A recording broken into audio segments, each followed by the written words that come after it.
Hello guys, welcome back to my मेरो new mini भ्लगमा। हजुरहरू पनि सन्चै आरामै हुनुहुन्छ होला, म पनि सन्चै आराम नै छु।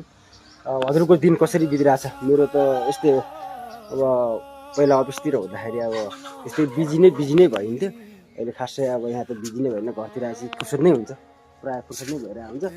अहिले खासै काम पनि छैन, अब बिस्तारै गहुँ काट्ने कामहरू हुन्छ, बिस्तारै हुन्छ। त्यो काम पनि गर्नुपर्ने हुन्छ। अब फेरि कस्तो अफिसतिर मात्रै काम गर्ने, घरमा आएर नगर्ने भन्ने त हुँदैन होइन। अब त्यो त आफूले खानलाई पनि गर्नु परिहाल्छ। हजुरहरूको के कसरी दिन बितिरहेछ, के भइरहेछ है, हजुरहरू कमेन्ट गरिदिनु होला के कस्तो छ। मेरो यति दुःख गरेर यस्तो हुन्छ, मान्छेले यति दुःख गरेर भिडियो बनाएको हुन्छ, अनि त्यो भिडियो के हुन्छ भने अटोमेटिक त्यो हुन्छ क्या, दुःखलाई त्यो गरेर हुन्छ। मलाई यो छुट्टीमा आउँछ यस्तो आउँछ भनेर मम्मीले यति माया गरेर यत्रो कुखुराहरू पालिदिनु भएको छ, र कोही कुखुराहरू पालिदिनु भएको यो खानालाई अरे मम्मीले यति माया गर्नुहुन्छ, हजुरको मम्मीले माया गर्नुहुन्छ होला।